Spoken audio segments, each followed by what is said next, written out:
Nós entregamos para vocês aí uma lembrancinha de Natal que tem um salmo muito lindo, e é um dos salmos que eu mais gosto, e especialmente o versículo 11, que é o salmo que está aí, né, na sua lembrancinha de Natal.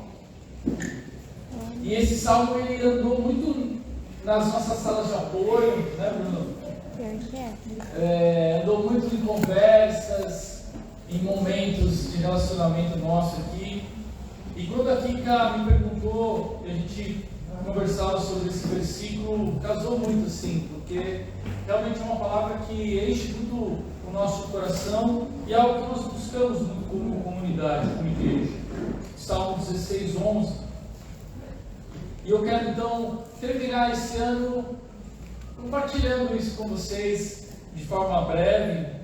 Quero tentar ser bem objetivo aqui, tipo igual a Fran, assim, para a gente não fugir muito do horário. Que hoje nós ainda temos risoto de carne.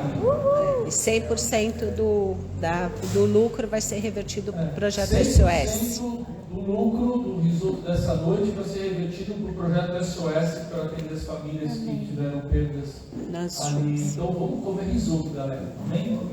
Quem fez, ó, é top. O Alex está lá, galera. Vocês estão vendo ali o Alex? Ó? Aqui é a cozinha, igual aquelas cozinhas modernas, de restaurante aberto. Você vê a galera. Masterchef ali, ó, gente. O Vini, o Alex, a Rose. Olha lá, galera. Eles não estão vendo a gente, mas a gente está vendo eles aí. O cheiro, gente, que eu senti. Um cheiro maravilhoso, né? Então, pessoal, o Salmo diz assim: Tu me mostras o caminho que leva à vida. A tua presença me enche de alegria e me traz felicidade para sempre.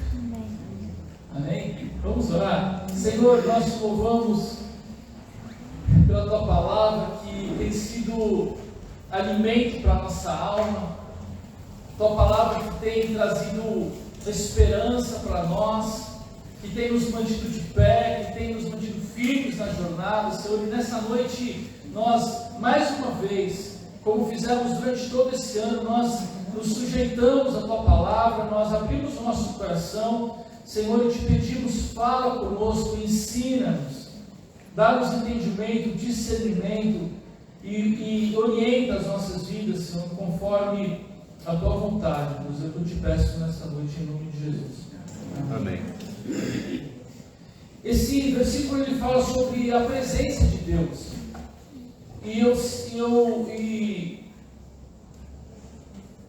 percebo e entendo que muitas vezes nós temos um pouco de dificuldade de entendermos a presença de Deus, por N motivos. Então, a minha ideia hoje, a minha intenção é te ajudar a desconstruir talvez algumas coisas ou mudar alguns paradigmas sobre isso, para que você tenha mais facilidade para desfrutar dessa doce presença de Jesus. Perfeito. A gente sempre ensina aqui que cristianismo é relacionamento com Deus por meio de Jesus Cristo. Amém? Amém.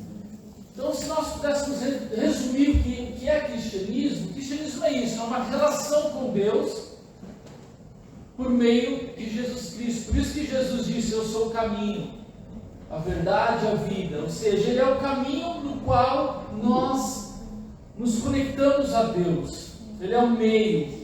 Amém? Então o cristianismo fala sobre estar com Deus. O cristianismo fala sobre andar com Deus. É sobre viver a vida na sua presença. Amém? Na presença de Jesus. Então o cristianismo é muito mais do que simplesmente uma religião. Quando eu digo religião, falo sobre somente ritos, ou um conjunto de doutrinas ou de ensinamentos, ou de uma liturgia específica. O cristianismo vai muito além disso. O cristianismo é uma relação pessoal que nós temos com Deus por meio de Jesus Cristo. Então o cristianismo é andar com Deus. Amém? É estar na presença dele.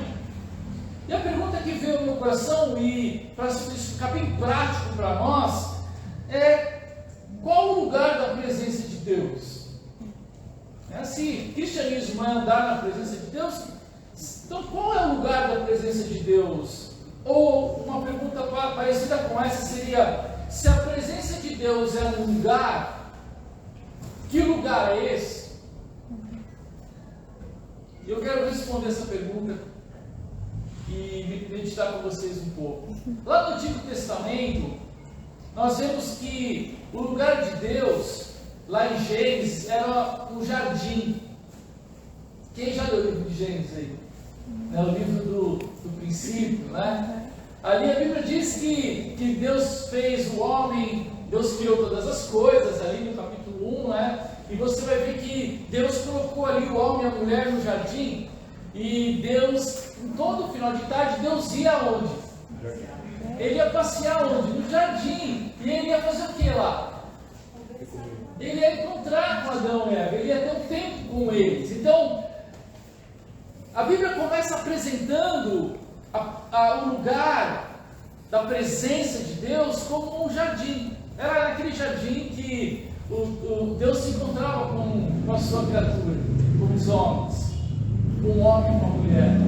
Depois da queda, do pecado, a Bíblia diz que o lugar da presença de Deus mudou, deixou de ser um jardim e passou a ser um negócio chamado tabernáculo.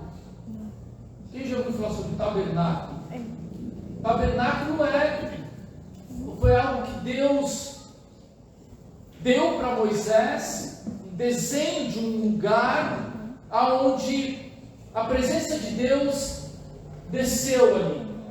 Então Deus falou para Moisés: Moisés, faz assim, uma tenda, e ele explicou tudo o que devia ser feito. Então Moisés fez, a Bíblia diz que assim que Moisés terminou, então a presença de Deus, a glória de Deus desceu naquele lugar, e o tabernáculo ele ficava exatamente no centro de onde as tribos estavam acampadas, amém? As 12 tribos, então eles estavam todos acampados no deserto, e o tabernáculo ficava no centro, ou seja, a presença de Deus ficava no meio do seu povo, nesse lugar chamado tabernáculo, que nada mais era do que uma tenda, com vários detalhes. Amém, queridos?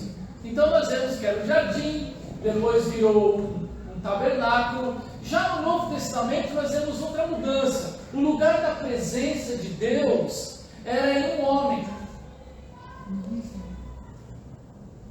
A Bíblia diz que na plenitude dos tempos se manifestou o Filho de Deus. O próprio Deus encarnou, se fez homem. Então estar na presença de Deus ali durante aqueles 33 anos era estar com Jesus, era andar com Jesus, era sentar para comer com Ele, era estar com Ele no deserto, ou fazer uma pescaria, né? Ou atravessar ali o mar da Galileia no barco, enfim, era estar com Jesus. Esse era o símbolo da presença de Deus. A presença de Deus estava ali, era Jesus. E depois que Jesus ele ressuscita e ele volta para estar de novo ao lado de Deus Pai, ele faz uma promessa e diz: eu vou para o Pai para que o Espírito Santo venha, né? Para que alguém como eu venha. Esse é o termo, né, ali do grego. Era alguém da mesma natureza, para que outro venha, o Consolador venha. E nós vemos no livro de Atos que em Pentecostes o Espírito Santo ele vem e é derramado na vida dos seus discípulos, aqueles que estavam ali aguardando o cumprimento da promessa em Jerusalém. Então eles foram cheios do Espírito Santo. E naquele momento nós vemos que o lugar da presença de Deus passou a ser dentro de nós. Fala para o teu irmão: o lugar da presença de Deus hoje é dentro de você. Amém. A Bíblia diz que nós somos a habitação de Deus. A Bíblia diz que nós somos o templo do Espírito Santo, a saber, aqueles que creem nele. Amém?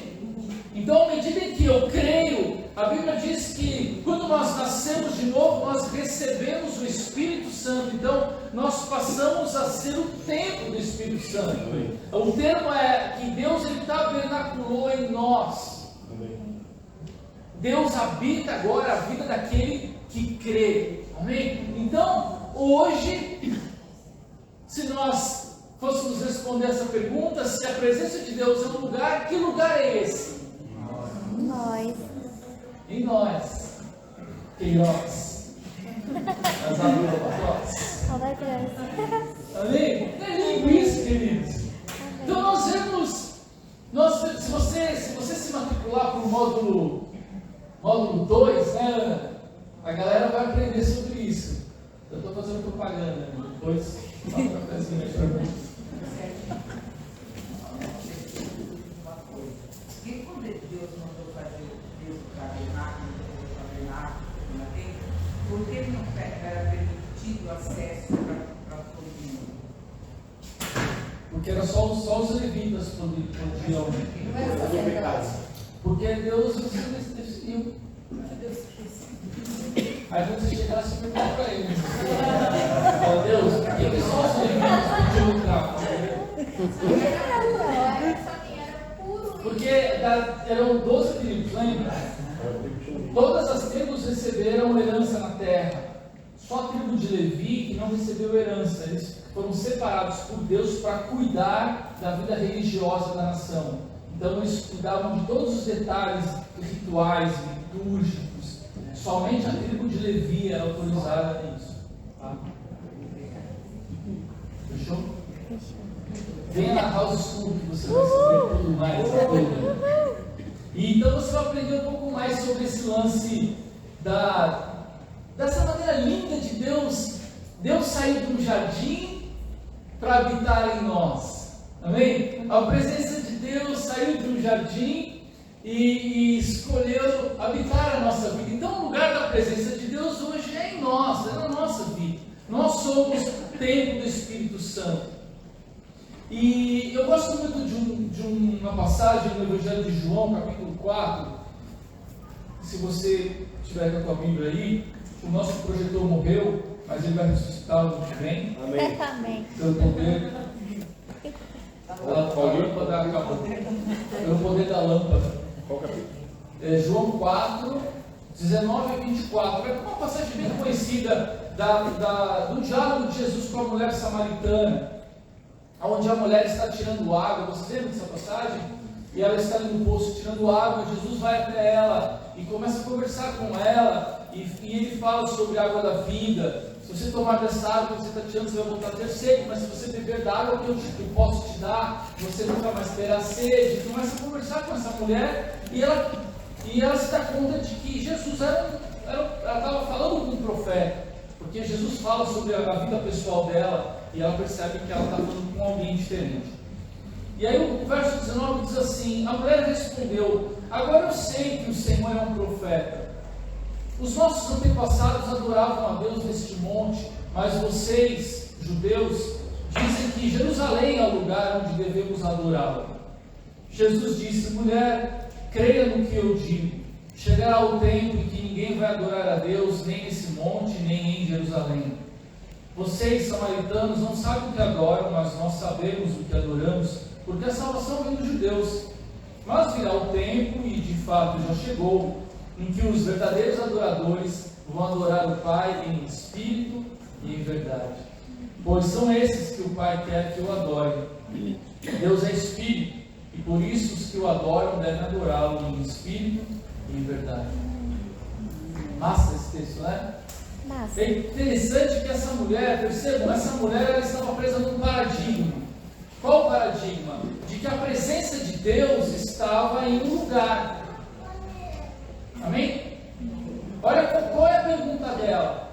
Ela queria saber a preocupação dela, aonde ela deveria ir para adorar a Deus. Ou aonde ela deveria buscar a presença de Deus. Aonde Deus está para que eu possa ir lá adorá-lo.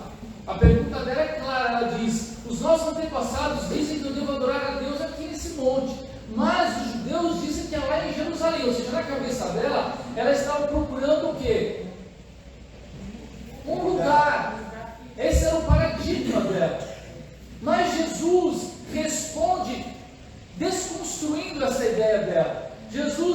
mulher, creia no que eu digo, chegará o tempo em que ninguém vai adorar a Deus, nem nesse monte, nem em Jerusalém.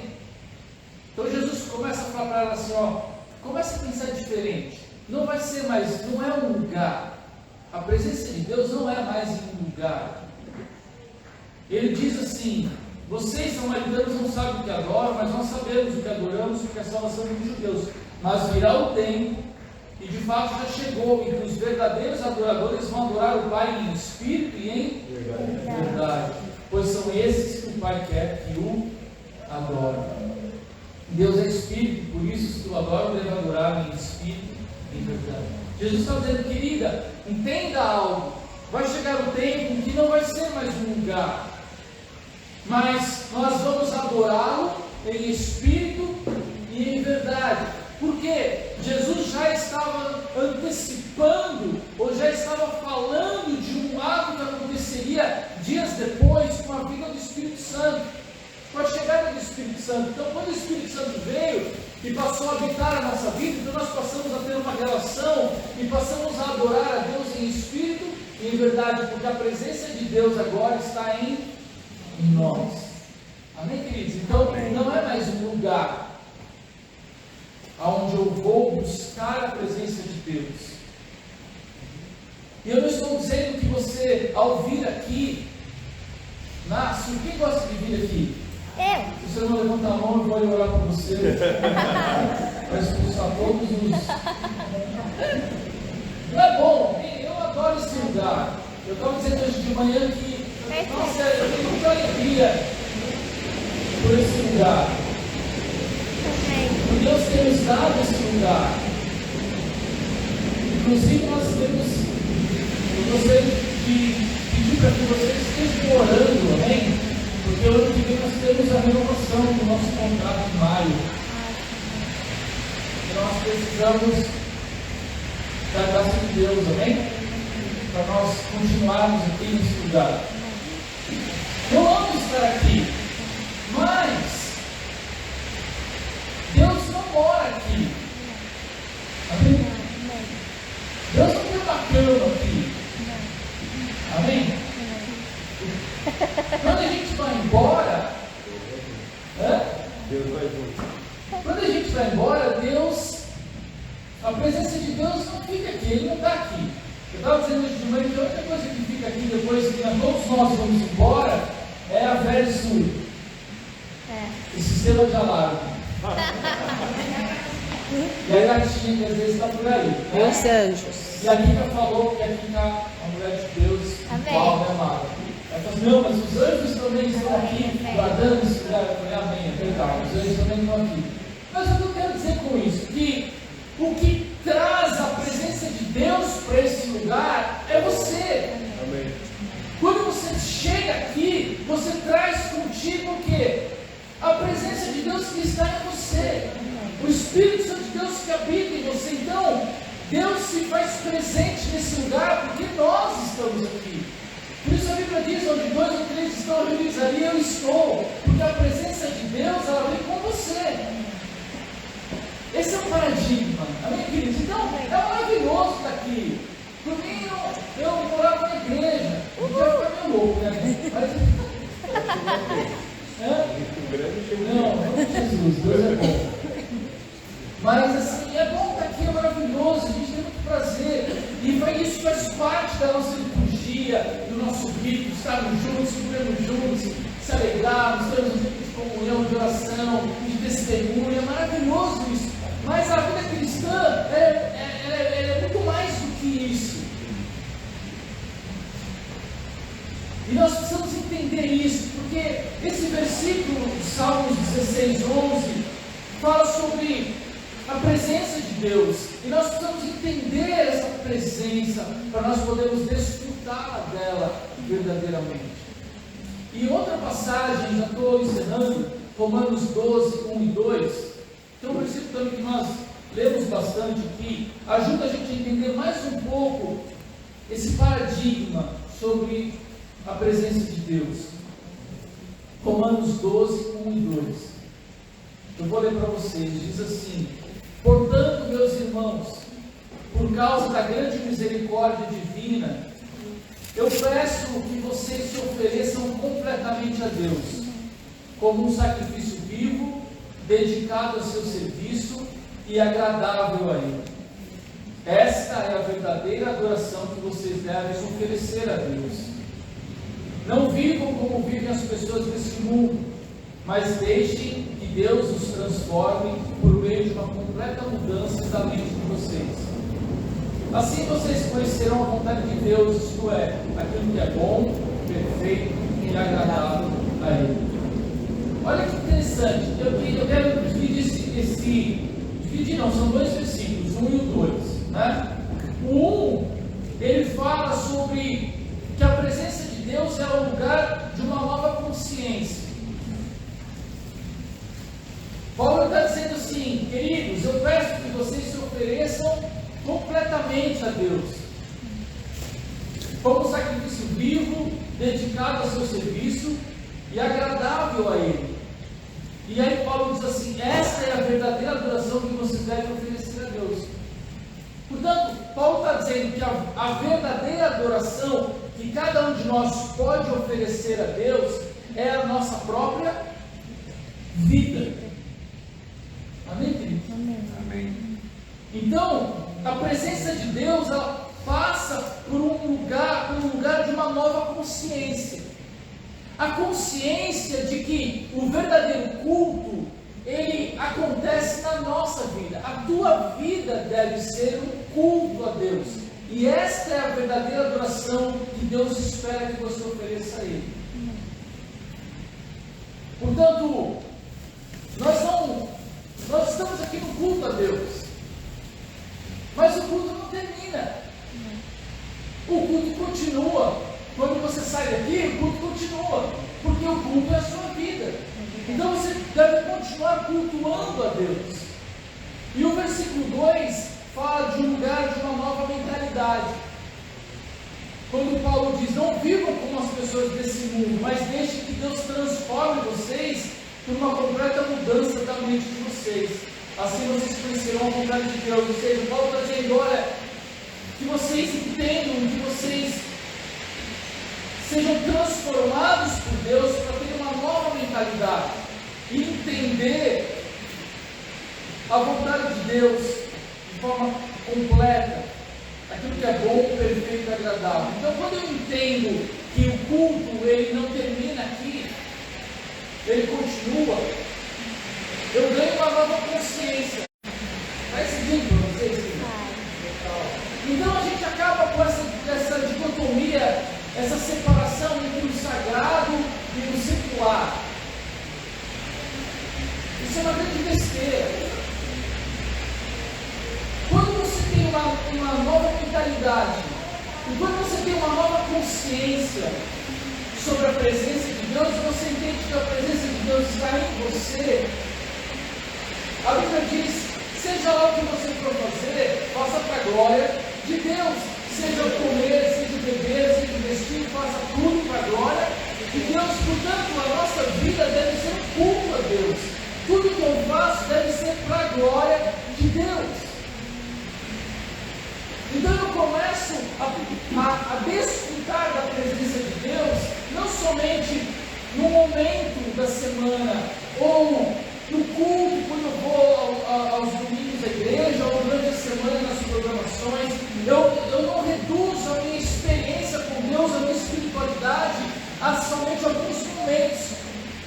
Eles são importantes? São, mas a presença de Deus, ele permeia toda a nossa vida. Então, quando eu tenho esse entendimento, então eu posso ir surfar para a glória de Deus. Hoje de manhã eu vi um testemunho lindo do Magu. O Magu, ele tem uma escola de surf. Ele é Soraya.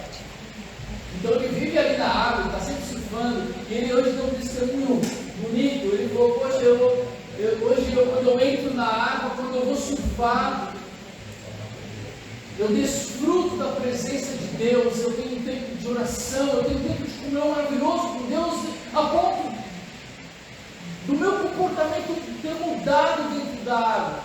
Porque antes eu só queria entrar, eu queria pegar todas as ondas, aquela coisa egoísta. E hoje ele entra, ele desfruta da presença de Deus, ele sente a presença de Deus, ele conversa com Deus e ele até ficou mais simpático. Diz ele. Uma nova consciência, ele entendeu que ele pode surfar para a glória de Deus. Eu posso fazer faculdade para a glória de Deus, Rafa. Eu posso ter um casamento para a glória de Deus. Ou seja, na minha vida eu posso trabalhar para a glória de Deus, meu trabalho glorificar a Deus. Então a gente anda na presença de Deus, a gente vive na presença de Deus porque Ele escolheu habitar a tua vida. Ele escolheu ter esse lugar de intimidade, um lugar mais íntimo para Deus estar dentro de nós. Essa é a maior indicação de que Deus quer intimidade com você. Ele escolheu habitar a tua vida. Então, queridos, que nessa noite nós possamos ter uma nova mentalidade, uma nova consciência. A presença dEle está onde você está. Não importa se você acertou, se você errou, se você caiu, se você levantou, a presença dele está lá. Ele está lá contigo o tempo todo. E quando você entende isso, esse salmo começa a fazer mais sentido, porque o salmista diz: tu me mostras o caminho que leva à vida e a tua presença. Olha que lindo. Lendo esse versículo agora com esse entendimento: a tua presença me enche de alegria e me traz felicidade para sempre. Desfrutar da presença de Deus 24 horas por dia, desfrutar da presença de Deus 7 dias na semana, no meu levantar, no meu deitar, em todo momento eu estou desfrutando, porque eu sei que Ele está comigo, Deus Emmanuel, Deus conosco. Então eu vou vivendo a minha vida, nos dias bons eu estou desfrutando da presença dEle, nos dias de guerra eu estou desfrutando da presença dEle, nos dias de alegria eu vou me alegrar com Ele, nos dias de tristeza Ele vai chorar comigo, mas Ele está ali o tempo todo e a presença dEle vai me encher, vai me dar vida plena, vida completa, porque eu entendi que a presença de Deus está na vida daquele que crê. A presença de Deus não está mais num jardim, não está mais numa tenda. A presença de Deus está na vida de todo aquele que crê. E o desejo do meu coração, do coração da Kika, é para que você possa desfrutar dessa doce presença todos os dias da tua vida. No final desse ano, um novo ano que vem, que você possa entender isso, essa verdade. E se você entender, essa é uma verdade poderosa. Essa é uma verdade que, se você abrir o teu entendimento, pode revolucionar todos os seus dias. Porque é um entendimento para uma nova consciência. A consciência de que Deus está com você todos os dias. Amém. Glória a Deus. Amém. Vamos orar? Feche os teus olhos.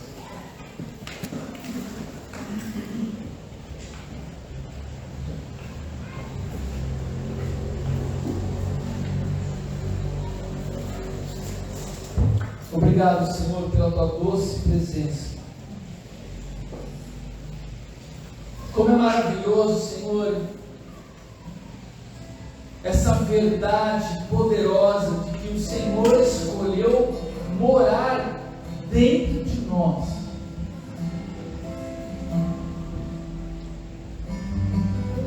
Haveria tantos lugares para que o Senhor pudesse habitar. Existem lugares tão maravilhosos onde o Senhor poderia fazer a tua morada, não somente nessa terra, mas em todo o universo. E o Senhor escolheu morar em nós. Essa é uma indicação poderosa do quanto o Senhor deseja ter intimidade conosco, do quanto o Senhor deseja se entranhar na nossa vida, conhecer o mais profundo do nosso ser. ser. E eu oro, Senhor, para que nessa noite esse entendimento religioso, esse entendimento de que o Senhor mora num lugar específico, num endereço, num CEP, caia definitivamente das nossas mentes, dos nossos corações, Senhor. Entendemos que a Tua doce presença faz parte da nossa vida todo o tempo. O Senhor está onde nós estamos. Seja aqui nesse lugar, seja nas ruas, seja nos ônibus, nos carros, seja nas casas, nas praias, no mar, onde quer que nós possamos ir, ali o Senhor está, ali a Tua presença está, ali o Senhor quer estar em contato conosco, ali o Senhor quer participar da nossa vida, ali o Senhor quer mergulhar mais fundo dentro de nós, transformando a nossa existência, transformando a nossa realidade, mudando o nosso ser. A Tua doce presença, ela enche-nos, ela nos enche de alegria, ela nos traz felicidade para sempre, como diz o salmista. Espírito Santo, doce Espírito,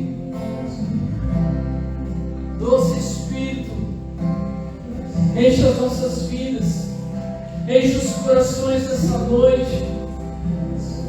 Doce presença, invade o nosso ser, invade as nossas entranhas. Como disse Jesus, rios de água viva fluirão do nosso interior, do interior de todo aquele que crê. Senhor, nós cremos em Ti e nós desejamos o fluir das Tuas águas em nós, nos limpando, nos transformando, formando Cristo em nós. Assim nós queremos terminar o nosso ano, e assim também nós desejamos começar o ano de 2023 sempre desfrutando da Tua doce presença, em nome de Jesus.